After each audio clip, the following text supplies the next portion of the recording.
天好吗？ Luar biasa. 好。 Yeay. Nah adik-adik, Tuhan sangat mengasihi kita, mengasihi Lause, mengasihi adik-adik, papa mama dan semua orang. Tuhan Yesus bahkan sudah mati bagi kita supaya kita diselamatkan dan beroleh hidup yang kekal. Nah, Lause mau ajak kita semua mau memuji Tuhan. Kita mau katakan Tuhan Yesus adalah segalanya bagi kita. Kita mau memuji Tuhan setiap hari. Ayo kita nyanyikan lagu Senin sampai Minggu.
Terima kasih Tuhan, karena Kau senantiasa memelihara kami.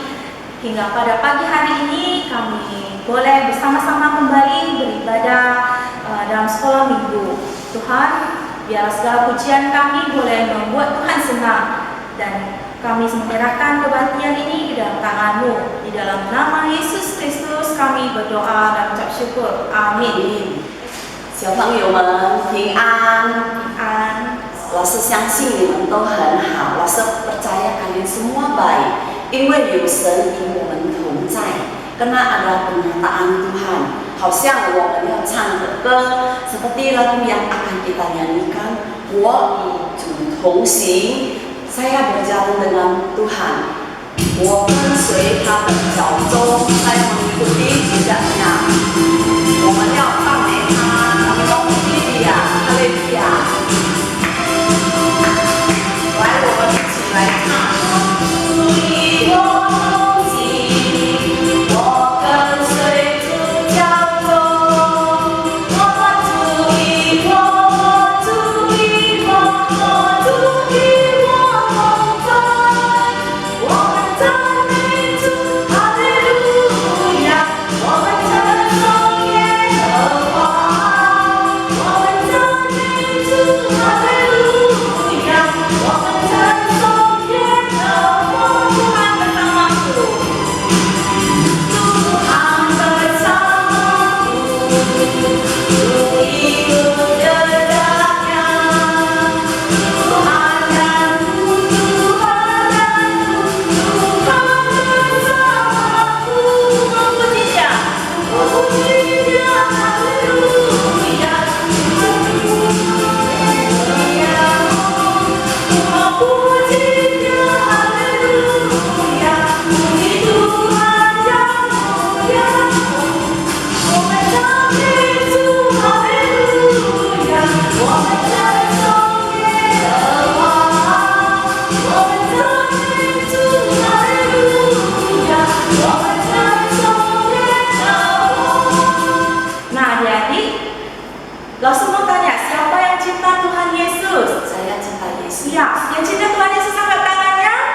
Iya, ayo saja kita bernyanyi. Kita mau katakan, aku cinta Yesus sedalam-dalamnya hati kita.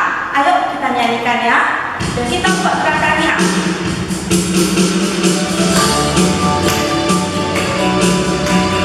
Kita nyanyikan dengan bahasa Indonesia terlebih dahulu.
Adik-adik, sekarang kita mendengar kebenaran firman Tuhan. Namanya hal kecil, maka dari itu kita harus baik-baik mendengarkannya. 使我们成为神所爱的孩子， sehingga kita bisa menjadi anak yang dikasihi Tuhan.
Kita mau mendengarkan firman Tuhan. Namun sebelumnya, mari kita lipat tangan, kita tutup mata, kita berdoa lebih dahulu. Mari kita berdoa, ikuti boksu ya. Tuhan Yesus, saat ini kami menyiapkan hati kami mau mendengarkan firman Tuhan. Tuhan tolonglah kami, supaya kami boleh mengerti firman Tuhan, kami boleh menyimpan dalam hati kami, dan kami boleh melakukannya. Kami menyerahkan waktu kami ini ke dalam tangan-Mu. Di dalam nama Tuhan Yesus kami berdoa. Amin. Nah adik-adik, kalau misalnya adik-adik dan saudara-saudara dibelikan mainan oleh mama, lalu kemudian misalnya Boksu lah dibeliin mainan, terus adiknya Boksu juga dibeliin mainan, kakaknya Boksu juga dibeliin mainan sama mama. Lalu Boksu udah punya, tetapi Boksu masih mau lagi ambil punya adiknya Boksu, atau Boksu mau ambil lagi punya kakaknya Boksu. Kalau seperti itu, Boksu disebut orang apa ya? Orang yang rakus. Iya. Apalagi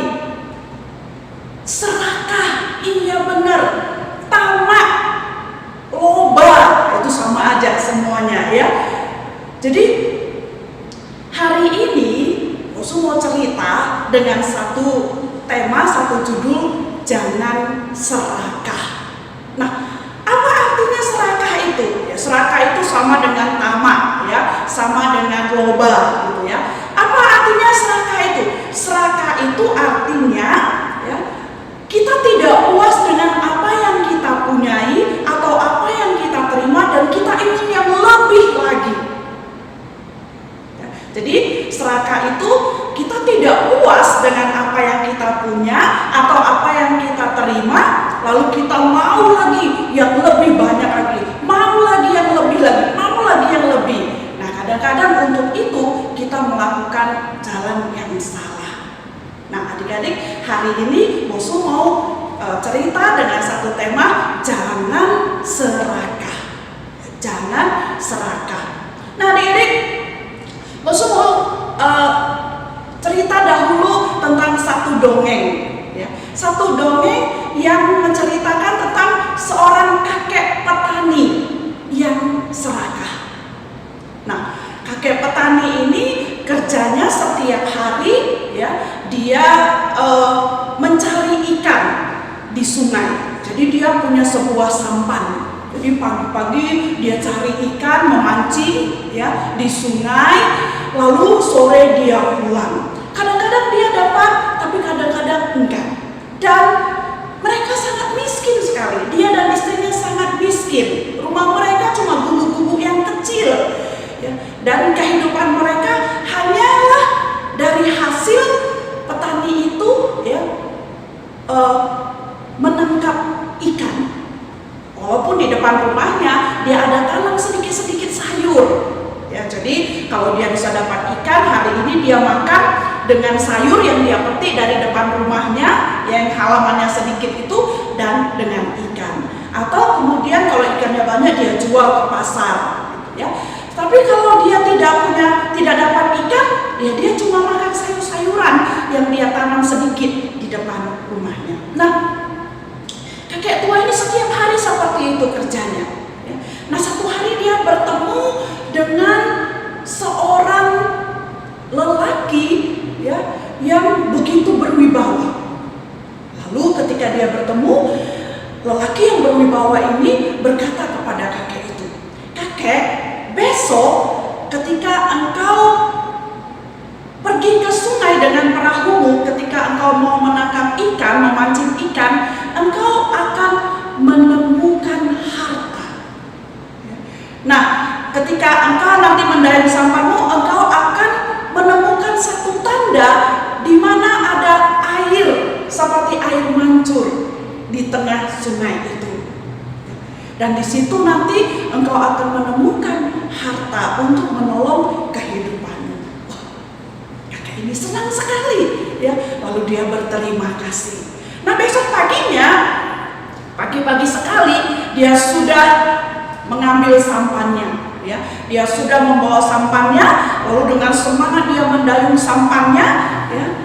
Lalu dia mendayung mengikuti arus sungai, tapi dia lihat kiri kanan. Mana kata laki-laki yang berwibawa itu ada tanda-tanda, tapi kenapa tidak ada?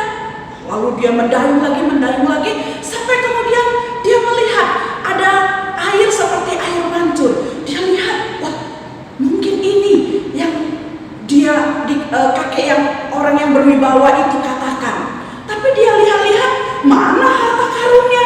Tidak ada, cuma ada air saja di sekeliling itu. Lalu ketika dia lihat kiri kanan, dia cari, lihat-lihat, tiba-tiba ada seutas tali dari dalam sungai itu keluar naik ke atas. Dia terkejut sekali. Apa ini? Ada tali. Apakah mungkin ini harta karun? Tapi ini cuma tali. Nggak apa-apalah. Saya ambil saja talinya tersebut. Dia katakan seperti itu.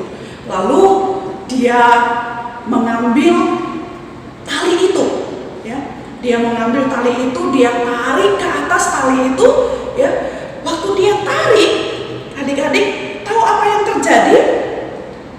Ya, waktu dia tarik tali itu, di ujung tali itu ada rantai, dan rantai itu terbuat dari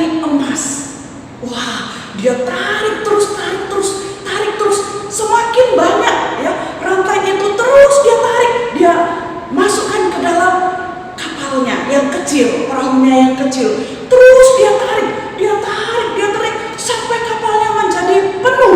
Ya, dia senang sekali, tapi dia tidak berhenti. Lalu tiba-tiba ada seekor burung ya, di atas pohon. Burung itu berkata kepada kakek tua itu, dia katakan, "Sudah kakek, stop, sudah cukup hartamu." Ya, tapi kakek itu bukannya berhenti, tapi dia marah kepada burung itu. Dia katakan, "Hei burung, diam! Ya, aku mau ambil lagi, lebih banyak lagi." Dia ambil lagi, ya dia tarik lagi terus. Adik-adik, tahu kan kalau emas itu berat, ya, apalagi rantai emas, ya, dia tarik terus sampai kapalnya penuh. Lalu apa yang terjadi? Kapalnya, perahunya yang kecil itu, ya, perlahan-lahan kemudian mulai tenggelam. Wah, dia mulai takut, tapi dia tidak berhenti menariknya. Ya, lalu kemudian apa yang terjadi? Kapal itu pun kemudian benar-benar tenggelam dan dia juga masuk ke dalam sungai itu. Nah, untungnya dia bisa berenang, ya. Jadi dia cepat-cepat naik ke atas, dia tidak tenggelam. Tapi adik-adik, apa yang terjadi? Ya, kapal satu-satunya yang dia punyai, yang dia pakai setiap hari untuk menangkap ikan, untuk memancing ikan di sungai, kapalnya itu tenggelam. Lalu emasnya bagaimana? Apakah dia mendapatkannya? Dia tidak mendapatkan emasnya itu, karena emasnya itu juga tenggelam ke dasar sungai yang dalam. Dia selamat, tapi dia pulang dengan tangan yang kosong. Bahkan harta satu-satunya, ya, perahunya yang kecil yang sangat bermanfaat untuk dia mencari nafkah, itu juga tenggelam di dasar laut. Nah, kenapa bisa seperti itu? Karena dia serakah. Dia tidak pernah merasa puas dengan apa yang dia dapat, dengan apa yang dia punya. Dia mau lagi lebih banyak. Tapi karena keserakahannya itu, akhirnya dia tidak mendapatkan apa-apa. Nah, adik-adik yang terkasih, di dalam Alkitab juga ada satu kisah yang menceritakan tentang seorang raja yang sangat serakah. Raja ini sudah mempunyai segala-galanya, namanya raja, ya. Dia punya istana yang megah, dia punya banyak uang, emas, perak, ya, dia punya banyak tanah, dia punya banyak rumah, semua dia punya. Tapi dia belum merasa puas. Dia masih mau lagi milik orang lain. Nah, raja siapa itu? Mari kita saksikan ceritanya. Kebun anggur Nabot. Pada zaman dahulu, Israel mempunyai seorang raja bernama Ahab dan permaisurinya yang jahat bernama Isabel. Raja Ahab memiliki istana yang megah dengan kebun yang indah, dengan bunga-bunga dan buah-buahan yang subur. Ada seorang petani bernama Nabot. Ia memiliki kebun anggur dekat istana Raja Ahab. Suatu hari, Raja Ahab datang ke rumah Nabot untuk membeli kebun anggurnya. Raja Ahab berkata, "Aku akan membeli kebun anggurmu untuk kujadikan kebun sayur. Berapa harganya?" Nabot berkata, "Raja, aku tidak dapat menjualnya. Itu kebun anggur pemberian ayahku."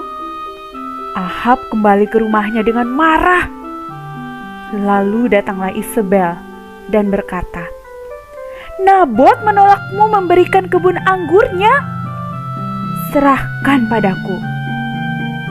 Isabel lalu menulis surat kepada tua-tua di kota itu bahwa Nabot telah mengutuk Tuhan dan raja. Nabot akhirnya dilempari batu sampai mati karena kebohongan Isabel. Ahab lalu pergi ke kebun anggur itu untuk mengambilnya. Lalu Nabi Elia datang kepadanya. Nabi Elia berkata, "Ahab, kamu dan Isabel telah melakukan hal yang sangat jahat. Maka Tuhan akan menghukum kalian seperti kalian membunuh Nabot." Ahab menjadi takut dan menyesal. Dia mohon ampun pada Tuhan. Nah, adik-adik yang terkasih, Raja Ahab, ya tadi kita sudah lihat videonya. Raja Ahab adalah raja yang sangat serakah. Dia sudah punya segala-galanya. Dia sudah punya banyak tanah, dia punya banyak ladang, dia punya banyak kebun. Tapi dia masih mau lagi, ya, ladangnya si Nabot. Padahal ladangnya Nabot itu kecil saja dan cuma itu satu-satunya milik Nabot. Tapi Raja Ahab tidak puas. Ya. Dia mau juga ladang yang kecil milik Nabot itu. Dan kemudian mereka merancangkan kejahatan untuk mendapatkan kebun Nabot. Nah, adik-adik, Ahab memang bertobat, tetapi hukuman Tuhan tetap diberikan kepada dia dan juga kepada keturunannya. Anak-anaknya semua nanti mati dengan mengerikan sekali. Nah, adik-adik yang terkasih, bagaimana, ya, apa akibatnya orang yang serakah itu? Ya, orang yang serakah itu orang yang gimana sih? Ya. Nah, orang yang serakah itu adalah orang yang tidak tahu bersyukur. Ya, pasti orang yang serakah itu dia tidak pernah bersyukur, dia tidak tahu bersyukur. Dikasih banyak pun kepada dia, dia tidak tahu bersyukur. Ya, dia selalu merasa kurang, tidak tahu bersyukur. Lalu dia juga tidak pernah merasa puas. Tidak ada rasa puasnya. Mau lagi. Ya. Walaupun dia sudah punya banyak, tapi dia tidak merasa puas. Tetap mau lagi. Itu orang yang serakah. Lalu pasti orang yang serakah itu adalah orang yang selalu iri. Ya. Jadi dia lihat punya orang lain, dia iri. Dia mau lagi punya orang lain itu. Ya, hati-hati ya adik-adik, kalau ciri-ciri ini ada di dalam diri kita, ya kita tidak tahu bersyukur, tidak pernah merasa puas, selalu iri, itu kita termasuk orang yang serakah. Lalu orang yang serakah ini juga adalah orang yang tidak mau berbagi, ya. Tidak mau berbagi, pasti dia tidak mau berbagi, tidak mau memberi kepada orang lain. Karena apa? Karena memang dia cuma mau mengambil punya orang lain. Ya, kalau orang mau mengambil, pasti tidak mau berbagi. Lalu orang yang serakah ini tidak pernah bahagia. Ya. Karena apa? Karena dia tidak pernah bersyukur, tidak pernah merasa puas, dia selalu iri. Pasti dia tidak pernah bahagia di dalam hidupnya. Jadi wajahnya itu, ya, selalu tidak bahagia. Ya. Bangun tidur, dia pikir lagi, aku hari ini mau ambil punya siapa ya? Aku mau apa ya? Tidak bahagia. Ya, seperti tadi ya kisah kakek tua itu, ya, dia tidak bahagia akhirnya.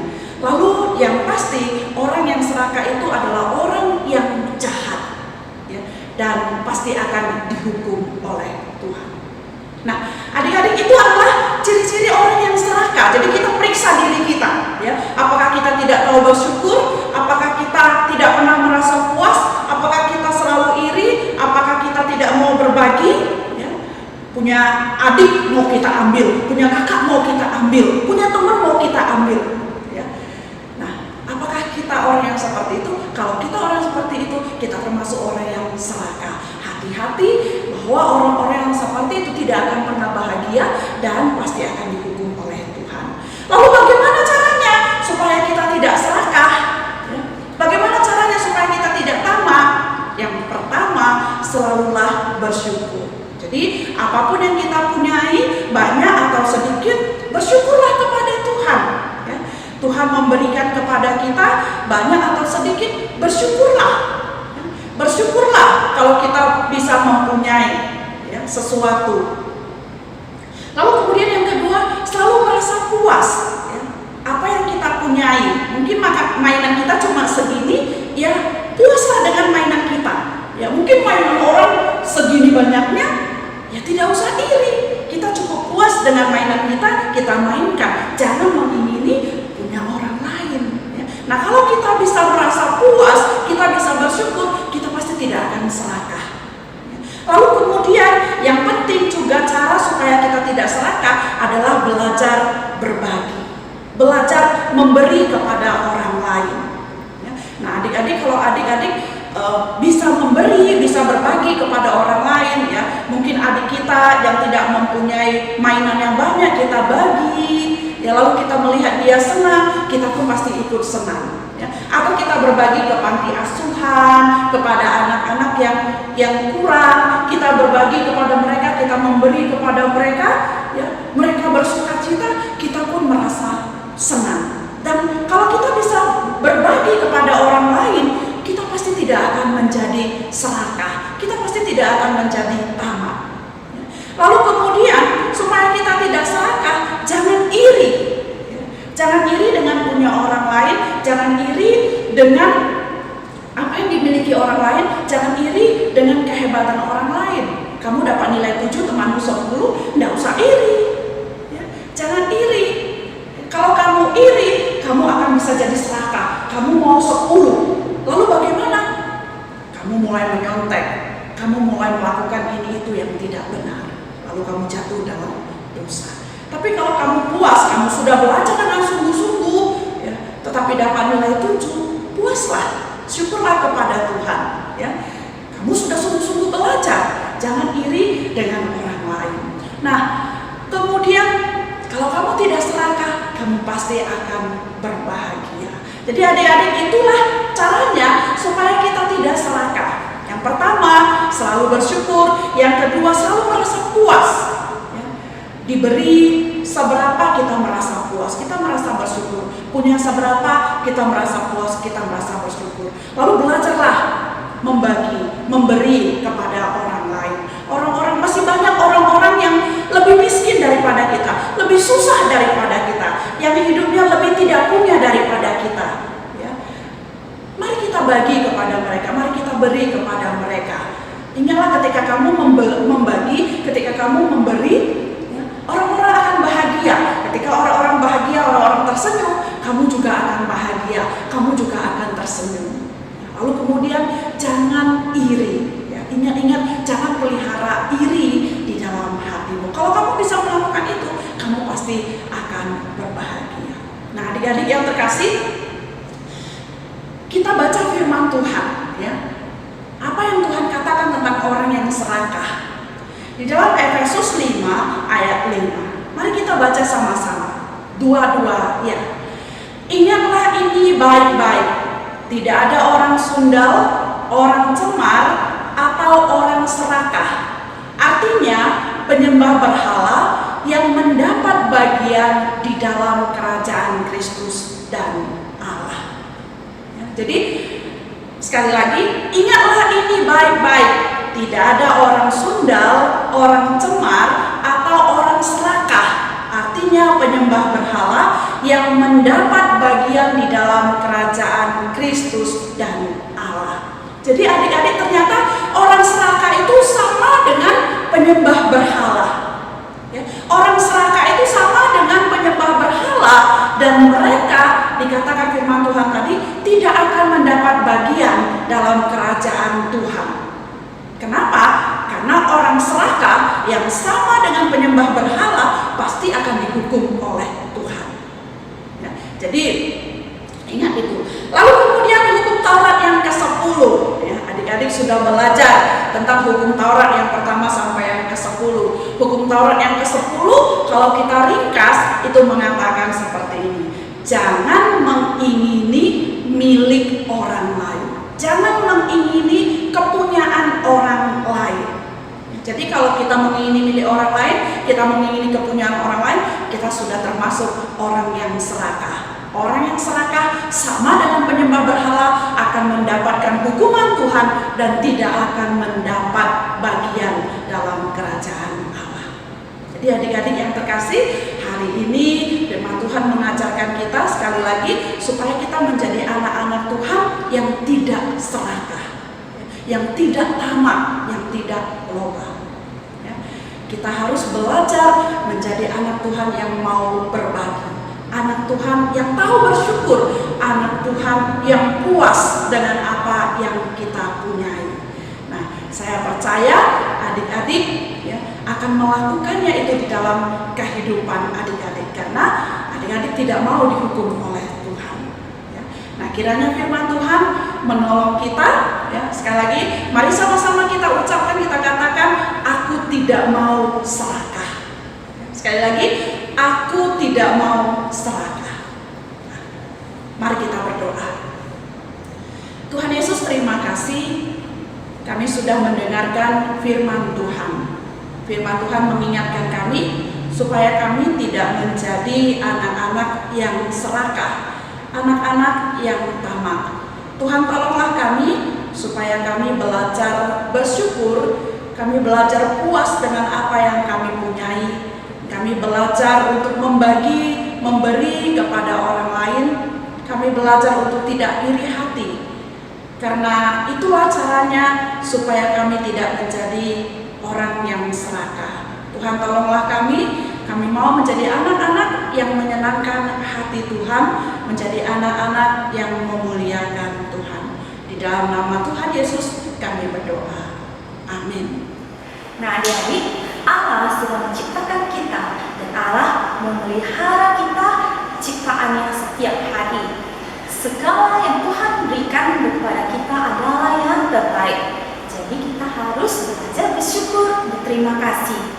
Nah, Rose mau ajak kita bernyanyi satu buah lagu yang sangat-sangat singkat. Tapi lagu ini sangat bagus untuk kita nyanyikan. Lagu ini mengajarkan kita untuk berterima kasih, untuk bersyukur kepada Tuhan di dalam hati kita. 小朋友们，我们都应该要感谢耶稣，感谢耶稣在我心里。 Ya, ayo kita nyanyikan lagu ini ya. 我们一起来唱。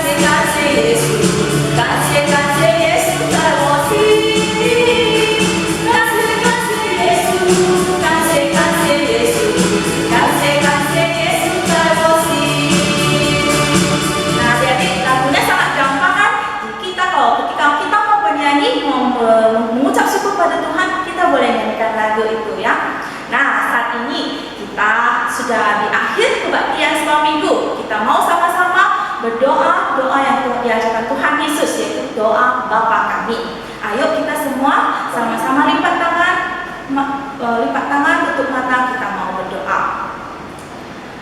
我们在天上的父，愿人都尊你的名为圣，愿你的国降临，愿你的旨意行在地上，如同行在天上。 我们只有的饮食，今日赐给我们，赦免我们的罪，如同我们赦免了罪我们的人，不叫我们遇见试探，拯救我们脱离凶恶。因为国度、权柄、荣耀，全是你的，直到永远。阿门。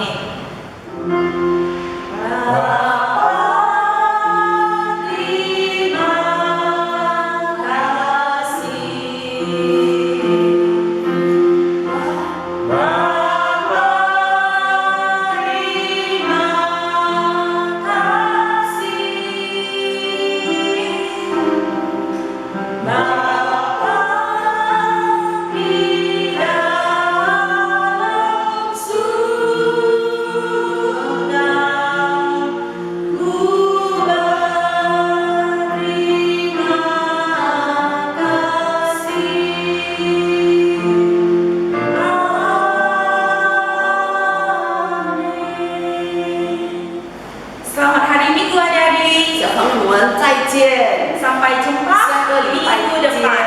Tuhan Yesus memberkati. 主耶稣赐福你们。